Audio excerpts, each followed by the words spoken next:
Hi, hello, how are you? You're listening to I've Always Said That with your host Brad, and we are analysing, doing RuPaul's Drag Race All Stars 10, Episode 3, Hoop Queens. That's right. It's the Makeover Challenge, and whether you love it, whether you hate it, it's happening. So we're going to have to do it. Let's get into it. After last week, Irene and Bosco, top two, each earning 2 points. The leaderboard is kind of spreading out a little bit now in terms of points. Back in the workroom, however, the bottom four have their little chit-chat about what they're gonna do with their points. This time we have not Irene. We have Aja, Olivia, Deja, and Phoenix giving out points. Irene and Bosco join the group, and the point giving begins, and no one wants to go first, which I get, because you're like, will this person give me their point? Should I give them my point? Or are they going to give them their point? I don't want to give them my point. So it's a bit like mental games. Anyway, Aja ends up going first, and she gives her point to Olivia. Mimu Alliance. Fair. Phoenix then gets up and gives her point to Deja. And I bet Phoenix is thinking, well, Aja gave hers to Olivia. Olivia will give hers to Aja. So if I give mine to Deja, Deja will give hers to me. However, that's not exactly what happened, is it? Olivia gets up and proceeds to give her point to Deja. Not Aja, Deja. Aja is pressed.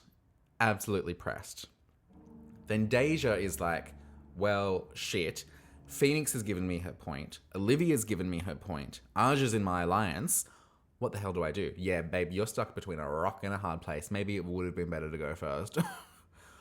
Ultimately, she gives her point to Olivia. And this is the drama I wanted. This is the drama I needed. More of this, please. More of this. So that means Bosco and Irene are at 4. Aja, Deja, and Olivia are all at 3. Phoenix is at 1. Phoenix is falling behind quickly. And this is the last episode in bracket 1. Don't forget that. Olivia tries to explain to Aja why she gave her point to Deja. She was like, if our alliance, the point of our alliance is to bring us all up as a block so we all have a great chance at getting to the semi-final. And Aja literally laughs in her face. I love it. It's so good. It's so good. All right, so new day in the workroom. It is officially the last week of bracket 1, and that's kind of crazy. I feel like you get so excited to see all these queens, and it's like, this is the last time you're going to see this group of queens together after only 3 episodes. Aja immediately brings up her Mimu Alliance in front of everyone. And then Olivia is like, well, actually, it's the Melanation Station Alliance with us two and Deja to try and promote us all. And then Phoenix is like, oh, there's an alliance. That's shady. And I'm like, baby, no. It's not really shady. It's just like, it's an alliance. Like, if you don't have one, then what are you doing? She brings up a good point, though, is if she doesn't win, one of them will probably need her point to get into the semi-final. So you don't want to piss anyone off. And I'm like, that's actually a very good point, Phoenix. She's a thinker, She's a thinker.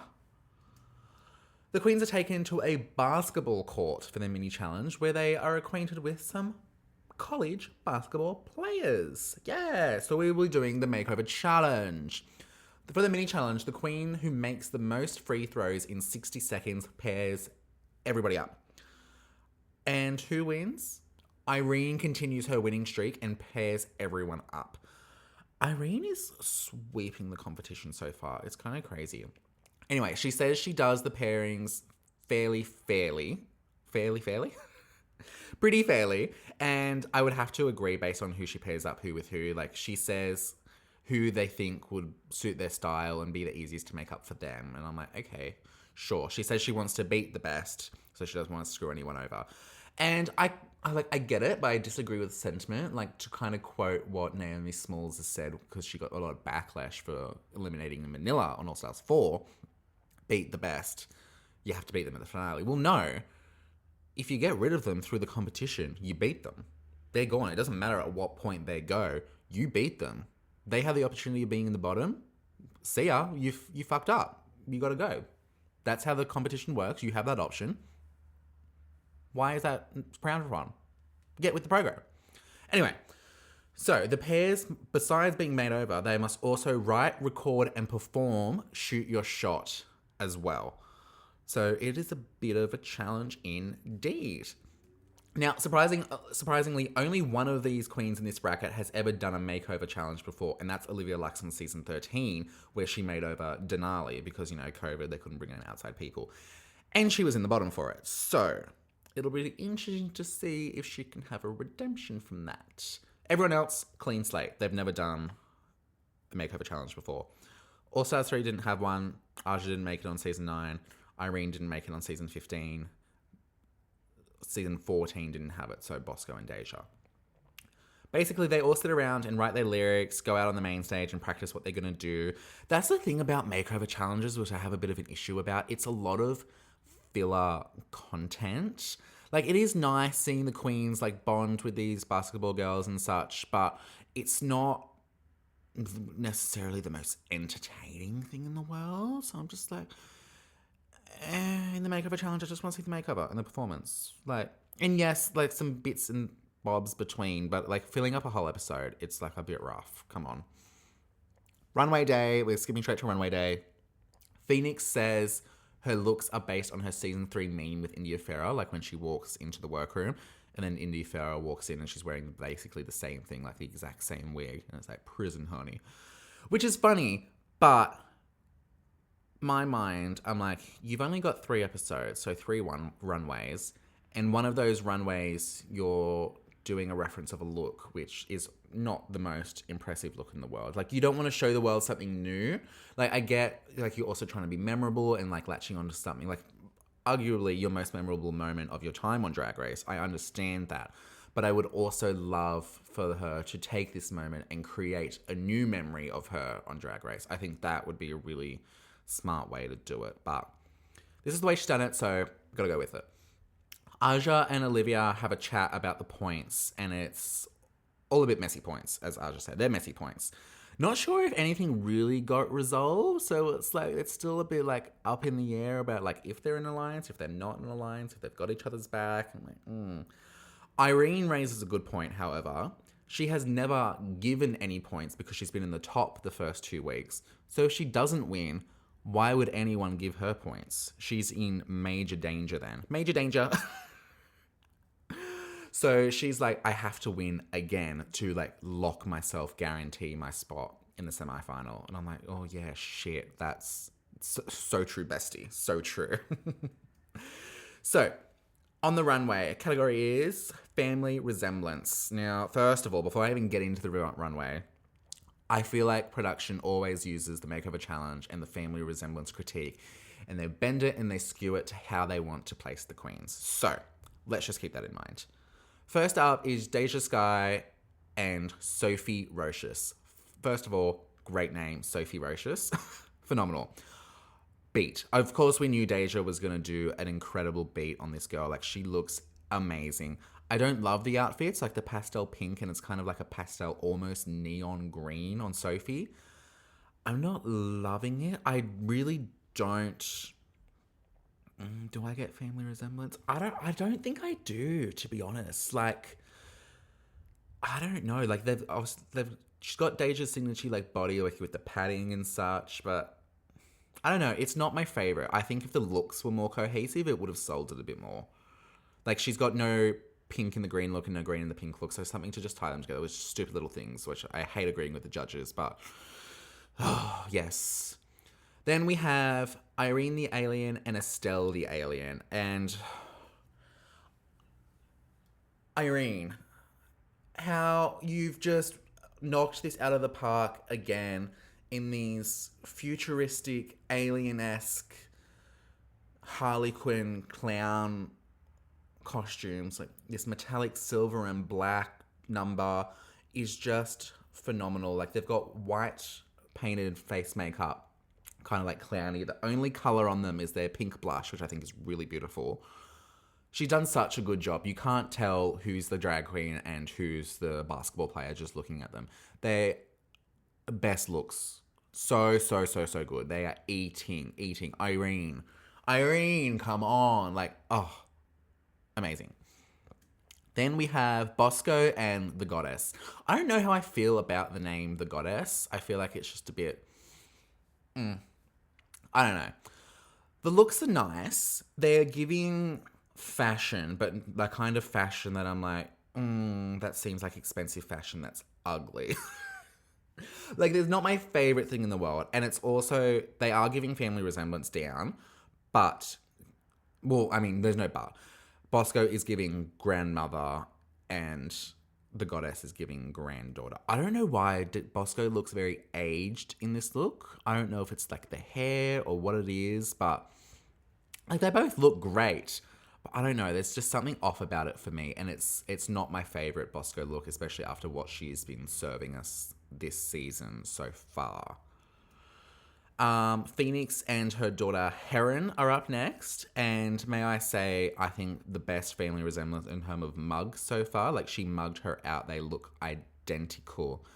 I don't love the outfits. They come out in orange prison jumpsuits with like prison on one person's back and honey on the other, so it's like prison honey.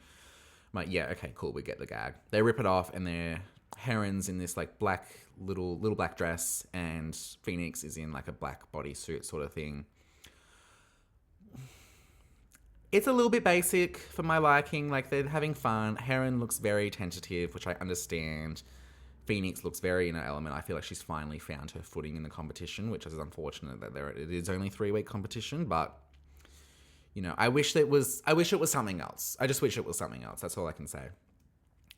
Then we have Olivia Lux and Octavia Lux. And I think this is really, really fun.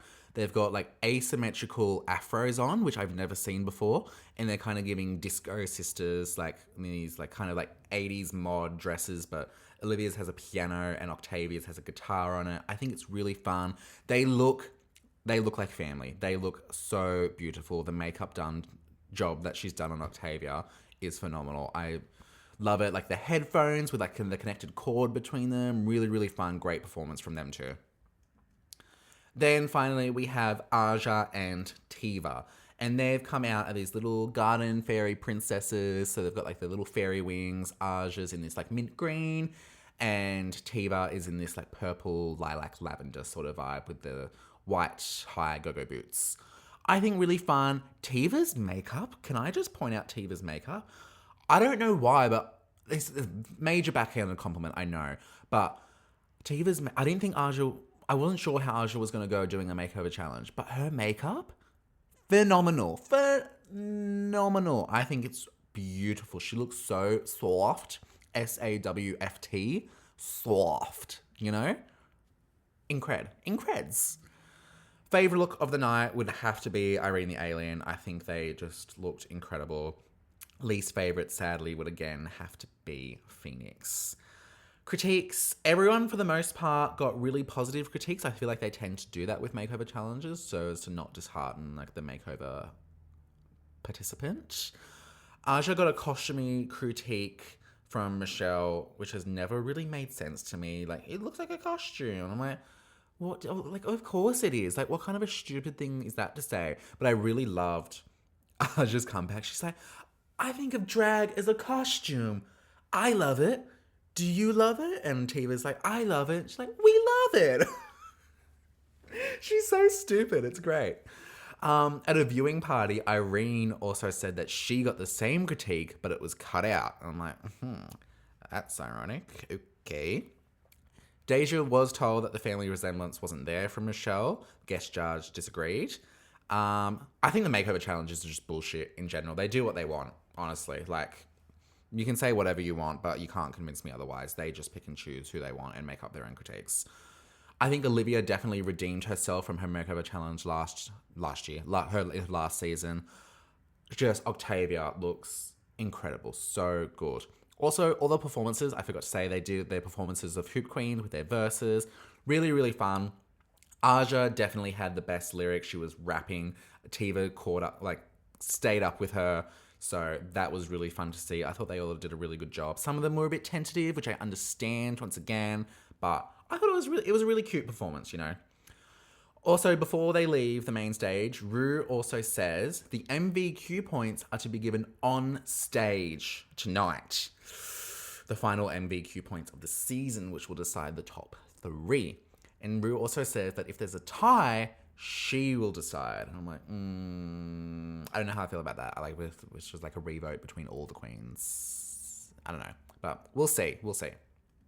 In Untucked, it's just the queens at first. And they're chatting about how good everyone did and got such good critiques. And they chat about how they're going to dish out the points on the stage. And it's a bit like, no one's really saying much. Kind of keeping their cards close to their chest. But if Phoenix doesn't make the top 2, she basically has to make a very important decision. So she's like, if I'm the tiebreak, do I just like give my point to one of the queens who are in the top and let Rue decide, or should I decide? I'm like, girl, you should decide. Live for the drama. Be the queen. The Baller Queens come in, they like chat and everything, and then the guest judge also comes in, Kate Beckinsale.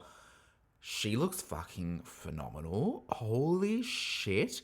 She's this tiny little petite woman in this black, like, catsuit that is beaded, like not beaded, it's like stoned for the gods. Like, look of the night, to be honest. She got the best look of the night. Like, she looks incredible. Love her. Never heard of her before in my life, but she seems fun. Props to her. Back on the main stage, the final top 2 for bracket 3, skipping ahead of myself there, for bracket 1 are Irene the Alien and Bosco, which means Irene has swept the competition of bracket 1. Both mini challenge wins, won all 3 of the challenges. Will she win a lip sync though? That's going to be interesting. Both are now on 6 points, so they've earned 2 points each from that win, and basically cannot be kicked out of a top 3 spot. They have both secured their spot in the semi-final. They lip sync to Pocketbook by Jennifer Hudson featuring Ludacris. And I never thought we'd ever have Ludacris on the main stage of Drag Race, but here we are. Look, it was a fine lip sync overall. I didn't know the song. It was definitely like a lot slower, I guess would be the word, than the other 2 that we've had. Still a bit of fun. It really could have gone either way for me. I don't think either one of them outperformed the other one. But Irene ends up taking it out, earning 10K and an extra point. And I'm glad she got her coins. Like, I think that was great. So we have 3 different lip sync winners of this bracket. That's fine. I like a little bit of variety, you know? So, it's time to give out the MVQ points. The bottom 4 queens must write down on a little hand mirror who they are giving their points to, which I think is good. So you can't change your mind if you're giving your point out last or based on who else the other queens have given theirs to. So you got to write it down first. Aja is the first to give her point out. And I'm like, I think she's going to give it to Olivia. That's like who I would have put my money on. But then I was like, I'm not sure because she's like pissed at her, but I don't know. Aja turns her mirror around and she has given her point to Deja Sky. So we've got Irene and Bosco on 6. Deja is now on 4. Aja and Olivia on 3. Phoenix on 1. Deja is up next. And she, once again, gives her point to Olivia Lux. Which means Deja and Olivia are tied on 4. Aja on 3, Phoenix on 1. Olivia is up next. I think this is like a really critical moment. Well, for Aja especially. If she doesn't get this point, she's not going through. And I think she's probably thinking, well, Olivia gave her point to Deja last week. She'll probably do it again. If Deja gets this point, Deja has a very strong chance of going through the semifinal. Olivia turns her mirror around and she has given her point to her Mimu sister, Aja. Oh, thank God, Aja's still in the... Oh, I was so relieved. My heart was pounding through my chest at this point. So, Aja, Deja, and Olivia Lux all have 4 points. It comes down to Phoenix. Like she said, Phoenix is the tiebreaker. She gives a big speech and ultimately she gives her point to Aja. Wow! Thank God, my baby girl, Aja. You're going through to the semifinals. Yeah! So that means the 3 queens from bracket 1 moving on to the semifinals are Irene, Bosco, and Aja. 7, 6, and 5 points each. coincidentally, also the only 3 queens who won challenges in this bracket. So, all is not lost for the other 3 girls, though, Ruth says. And I'm like, sorry, what do you mean? Prior to the grand finale, each regular judge, who I assume would be Rue, Michelle, TS, Ross, and Carson, will choose one eliminated queen to be entered in the wildcard lottery. One of those queens will be randomly selected and entered into the lip sync for the crown. So they skip the whole semi-finals and just go straight to the lip sync for the crown. Fuck no, I hate that. That's so shit. Like, it ruins the stakes of like having 3 move on and 3 go home. Like, no, I don't like that. I don't like that. Like, I was just, not a fan of that twist. Anyway. So that's it for bracket 1, and I thoroughly enjoyed it. I do want a little bit more drama. Like, I thought like they could have done more in the drama aspect of it with the points and different queens winning. Would have seemed to like to see a more of a variety of queens winning rather than just Irene dominating the 3 episodes. But who knows? We've got 2 more brackets, so keen to see what that's like. Next week we have the pink bracket, bracket 2, with Lydia B. Collins, Mistress Isabel Brooks, Georges, Kerry Colby, Tina Burner, and Nicole Page Brooks from Atlanta, Georgia. So very excited for a fresh batch of girls on All Stars 10, see how they'll deal with the Tournament of All Stars format, and see who comes out on top to compete against Aja, Bosco, and Irene in the semi-finals. Let me know your thoughts on this bracket as a whole, if you were happy with the 3 queens that moved on, or if you would have swapped out anyone. Remember to like, comment, subscribe, share with your friends, follow us on at I've Always Said That.pod. This has been your host, Brad, for I've Always Said That, for your recap, real analyzation of RuPaul's Drag Race All Stars 10. Thank you, you're welcome, love you, bye.